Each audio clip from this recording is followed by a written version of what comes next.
have hidden talents, talents they don't let others know about, but some people, like my guest today, didn't even know he had this particular talent. Justin Echols has been with the Oklahoma City Police Department for 9 years, but it was 7 years ago that he discovered he could play jazz music. Now, this discovery came from a tough time in your life. Tell us about that.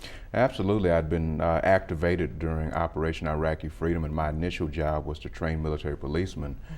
But the first month of the activation, I was injured in a car wreck, and which would alter my career as a police officer with the military, and even on my job with Oklahoma City Police Department.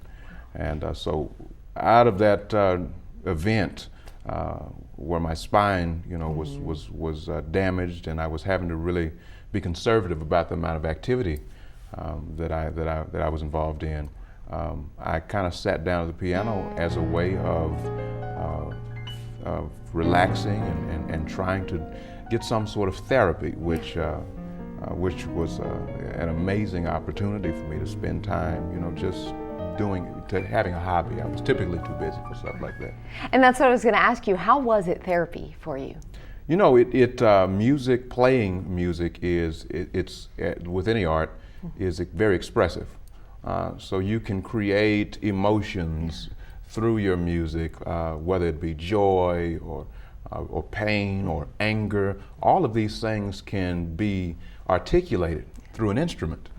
And so very early on, I began to try to express those kinds of emotions with my instrument. And you don't have to be a sophisticated musician to do that. I mean, this is something you can do very early. So it was a beautiful thing to be able to do at that point in my life. So tell us about being a police officer and a musician. How does that mix? I think now it mixes fine. Okay. I think I finally resolved all of my turmoil. At first when I began playing jazz, I didn't want anybody to know. It was a big secret. I didn't want anybody to know. I didn't want my name in the Gazette or anything when the schedules came out. But now I've really gotten to a point where I feel like it's okay to be both. It's okay to be both an artist and a cop. There are no questions of masculinity or any of those things that you would typically struggle with. So where can people see you play? You said the Skirvin? I play at the Skirvin Hilton, usually on Thursdays. That might be changing pretty soon, but I play first, second, and fourth Thursday. Nice. And I've been there since the Skirvin opened. I've been very fortunate. Very nice. To play there. I also play at Quail Creek and the country clubs, Gaillardia, and a lot of private parties now. Yeah. And very nice. And so those are my regular gigs here in Oklahoma City. Now you're heading to Italy. Tell us about this. I'm heading to Rome. Actually, an hour north of Rome. I'm going to be studying with my teacher Antonio Chiacca.